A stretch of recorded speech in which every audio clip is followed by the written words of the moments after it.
북한의 장거리 미사일 발사 이후 개성공단 가동 중단, 또 대화 채널 단절까지 남북 관계는 그야말로 한 치 앞도 내다볼 수 없는 안개 속에 빠지고 있습니다. 네, 문관현 연합뉴스 남북관계 팀장과 함께 예측 불가의 남북 정세 살펴보겠습니다. 어서 오십시오. 네, 안녕하십니까.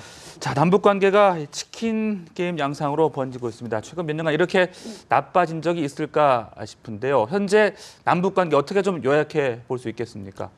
네, 박근혜 정부가 출범한 이후에 이제 한반도 신뢰 프로세스라는 대북 정책을 추진을 했습니다. 이제 임기 반환점을 지났고 또 6개월이 지났는데요. 지금은 이제 한반도 대결 프로세스가 벌어지고 있다, 이렇게 간단히 요약할 수가 있겠습니다. 쉽게 말씀드리면 북한에서는 2013년도 2월에 핵실험을 감행을 했고요. 지난달에는 제4차, 그러니까 수소탄 핵실험까지 두 차례 핵실험을 감행을 했습니다. 네. 미사일도 역시 마찬가지입니다. 2012년도에 장거리 로켓 은하 3호를 발사했는데 또 지난 7일에는 광명성호를 발사를 해서 이처럼 핵과 미사일을 통한 이 도발을 계속 감행을 하고 있습니다. 이 과정에서 개성공단이 벌써 이제 두 번째 가동 중단 사태를 맞이를 했는데요. 무엇보다 중요한 것은 남북 간에 현재 이러한 대화와 또는 위기를 갖다가 풀어나갈 수 있는 소통의 채널이, 이 통신선이 모두 다 현재 막혀 있다는 것이 가장 중요한 포인트가 될 수가 있겠습니다. 이러한 남북 관계를 가리켜서 2000년 6.15 합의 이전 또는 1990년에 맺었던 그 남북 기본합의서, 비핵화 선언 그 이전이 아닌가. 심지어는 1972년도에 남북 간의 적십자 회담이 처음 시작되기 이전으로 돌아간 것이 아닌가. 네. 한마디로 말씀드리면은 남북 간에 서로 견제할 수 있는 안전판이 모두 사라진 상태다. 굉장히 위험한 상태라 얘기를 하고 있습니다. 네. 이 과정에서 우리 정부가 이제 사드 배치를 공론하는 과정에서 중국과 러시아가 반발을 했기 때문에 현재는 한미일 그리고 북중러 간에 새로운 냉전 체제가 구축된 상태라고 우리는 볼 수가 있겠습니다. 네. 네. 지난 한 주를 잠깐 돌이켜보면요. 북한의 장거리 미사일 발사, 이어서 우리 한미 간 사드 배치 논의가 됐고요. 개성공단 폐쇄, 그리고 이제 개성에 대한 북한의 군사 통제국 선포까지 이렇게 요약을 해볼 수 있습니다. 서로 강대강의 대결 구도로 지금 치닫고 있는 상황 아니겠습니까? 다음 수순이 어떻게 될지가 관심이 모아지는데 어떻게 전망하십니까? 네, 현재 그 윤명서 외교부 장관 같은 경우에는 독일 미넨을 거쳐서 뉴욕을 거쳐서 현재 국제사회에 지금 호소를 하고 있는 것은 강력하고 실효적인 유엔 결의안을 채택하는 데 도와달라, 이렇게 얘기를 하고 있습니다. 그렇기 때문에 유엔 차원에서 이번에 나오면은 6번째 대북 결의안이 나오게 되는데요. 이달 말이나 다음 달 초에는 나올 것 같습니다. 또 이달 그 비슷한 시기에 연례적인 한미연합 군사훈련, 키리졸브 훈련이 예정이 돼 있는데요.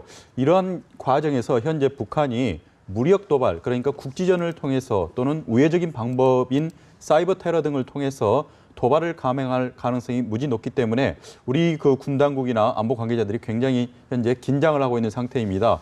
그렇기 때문에 일촉즉발의 이런 긴장 상태가 당분간은 지속될 가능성이 높고요.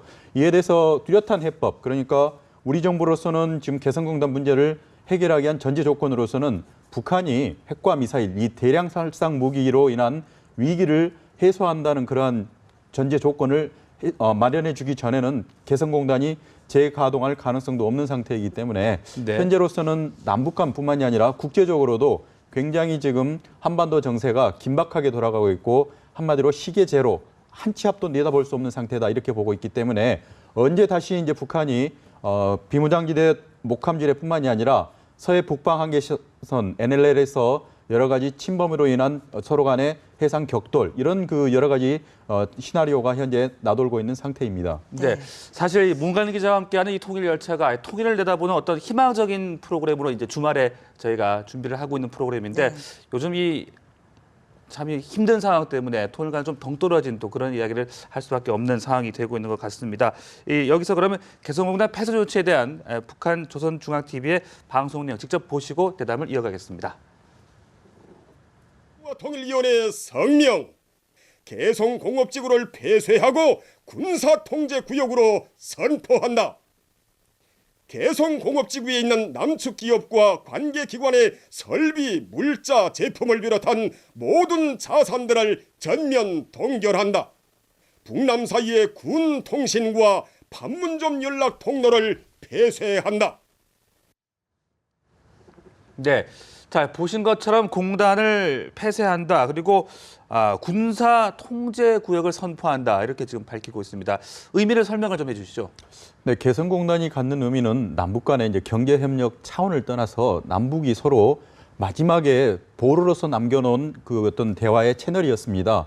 그동안에 북한에서 세 차례 핵실험을 감행하고 천안함 폭침, 연평도 포격 이러한 그 각종 도발이 있는 상황에서도 개성공단의 엔진은 계속 돌아갈 수밖에 없었던 것은 개성공단만큼은 어떤 의미에서든지 쉽게 말해서 정치적인 영향을 받지 않고 경제적인 차원에서는 계속 돌아가야 한다는 것이 남북 간의 합의가 이루어졌었습니다. 물론 이제 2013년도 4월에 당시에 김양근 통일 전선부장이 개성공단을 직접 방문을 해서 당시에 중단을 시켰기 때문에 약 5개월 정도 임시적으로 중단한 사태는 있지만 남북에서는 이를 전화위복의 기회로 삼아가지고 발전적 정상화반을 내놓았습니다. 그래서 다시는 어떠한 그 외부적인 요인, 정치적인 요인에 따라서 개성공단이 멈춰서는 안 된다는 것이 남북 간의 합의였는데요.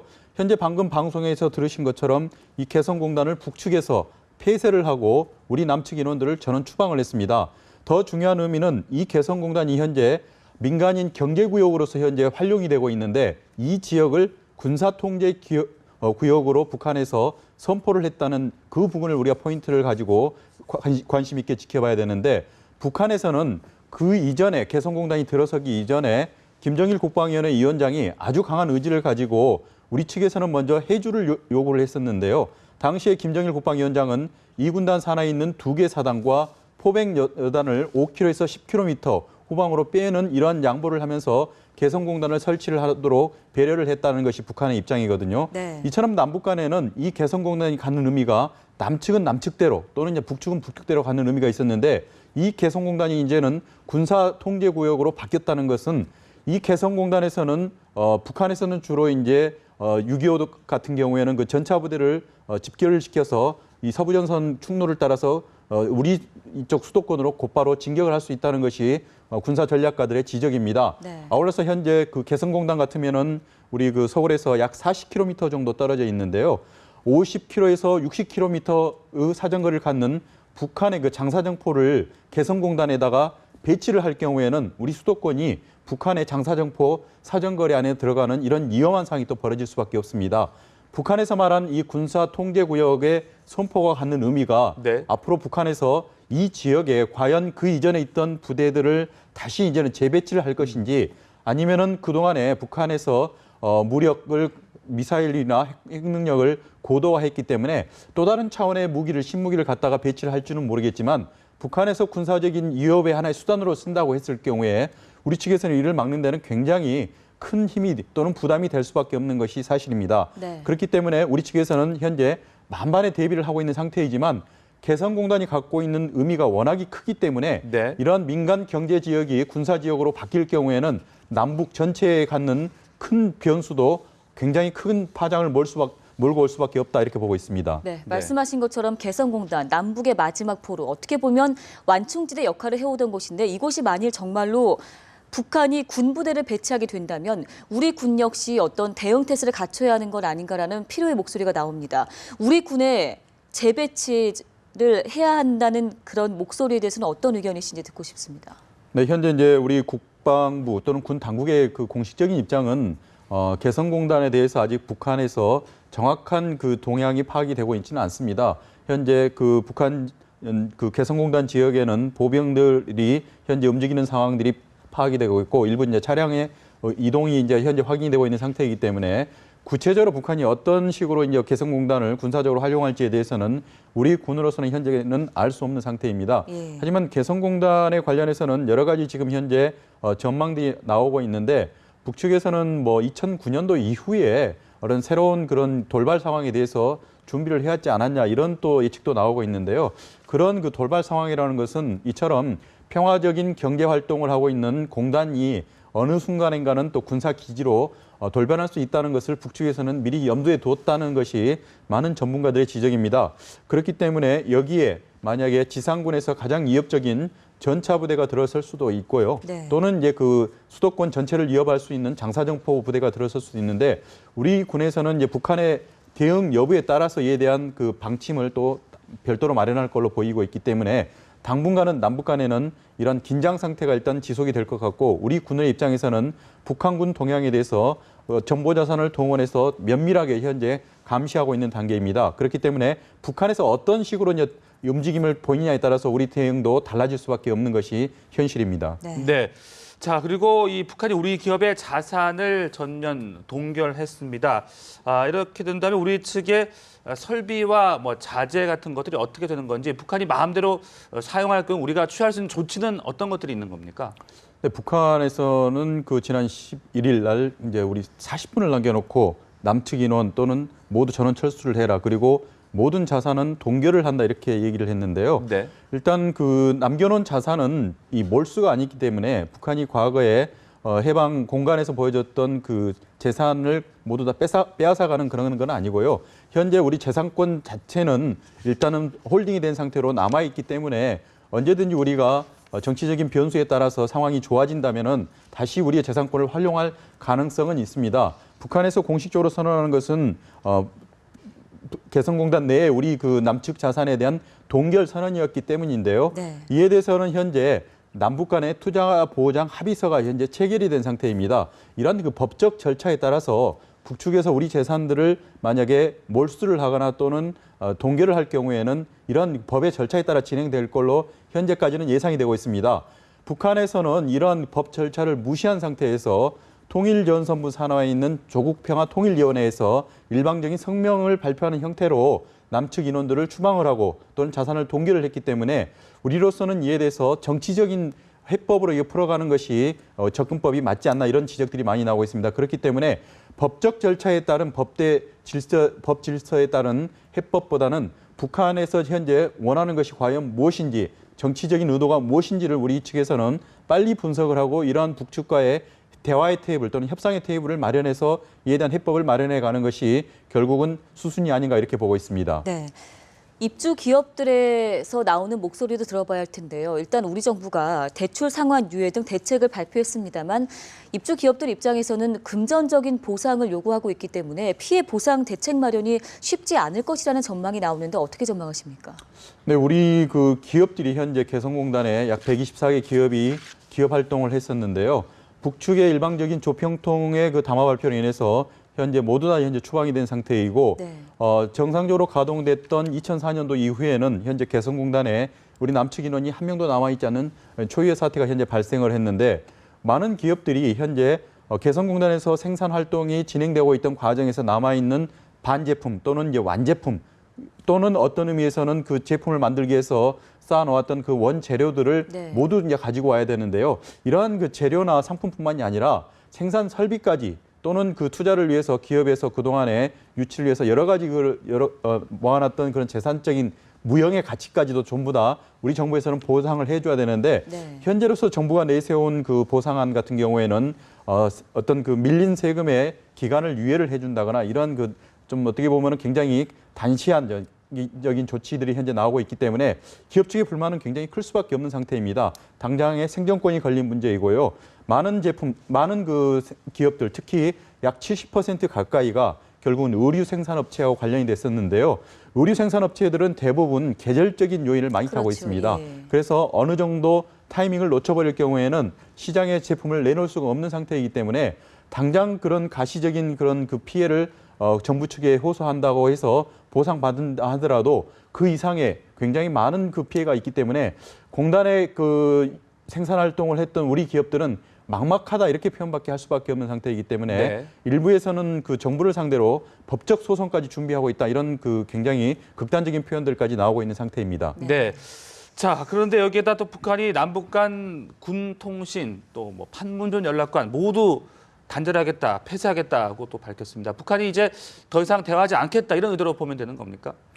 네, 맞습니다. 그 무엇보다도 그 2013년도 같은 경우에는 단계적으로 그러니까 일단 제한적으로 개성공단을 통행을 제한을 했었고요. 군 통신선뿐만이 아니라 여러 가지 절차를 가지고 시간을 두고 당시에는 그 개성공단 폐쇄에 들어갔었는데 네. 이번에는 모든 것을 조평통 대변인 담화 하나로서 모두 발표를 했습니다. 한꺼번에. 그렇기 때문에 우리 정부나 기업 또는 우리 당국자들로서는 이에 대해서 대응할 수 있는 시간을 전혀 확보할 수가 없었기 때문에 허를 찔렸다 이런 표현까지 나오고 있는데요.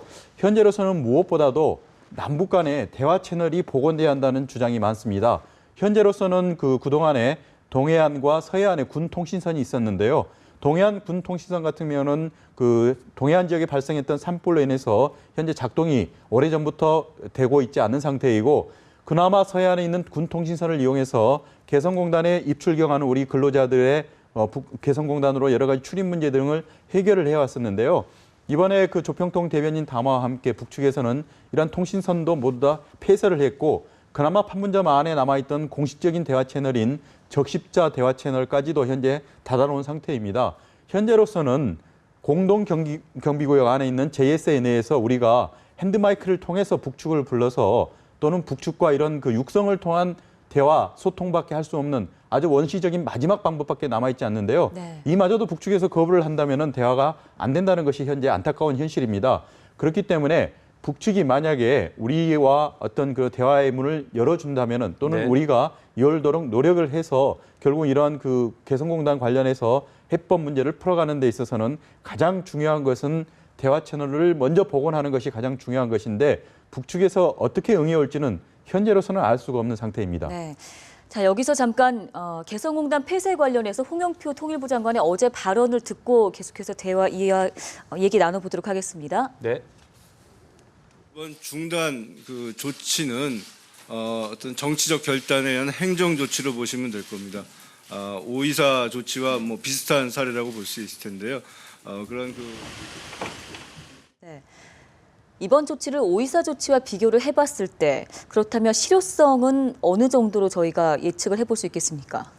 네, 5.24 조치 같은 경우에는 당시 이제 천안함 폭침 이후에 우리 정부에서 북한에 대해서 새로운 신규 투자를 제한하는 것이 골자였습니다. 그러니까 기존의 개성공단에 대해서는 법적 제재에 대해서는 전혀 예외 대상으로서 적용을 했었기 때문에 네. 개성공단은 이제 정상적으로 가동이 됐었던 상태인데요.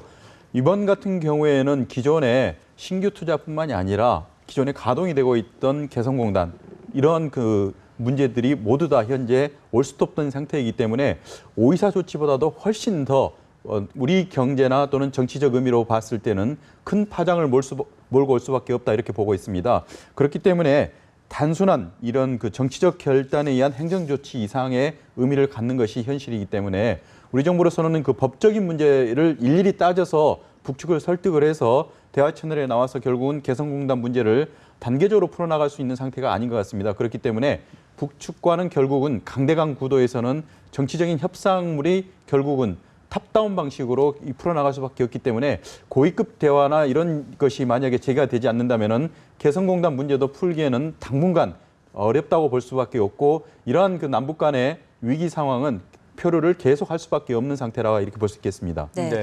참 여러 가지 위험성을 감수하고서도 우리 정부가 개성공단 전면 중단이라는 결정을 내리게 된 그 이유를 봤을 때 결국 국제사회에게 대북 제재를 이제 요구하는 입장에서 우리가 먼저 나서서 보여줘야 한다는 그런 모습이 아마 배경이었을 것이라는 분석이 많지 않았습니까? 그런데 정작 이제 그 키를 쥐고 있다고 해야 될까요? 중국의 입장에서는 아직까지 뭔가 움직임은 없는 것 같습니다.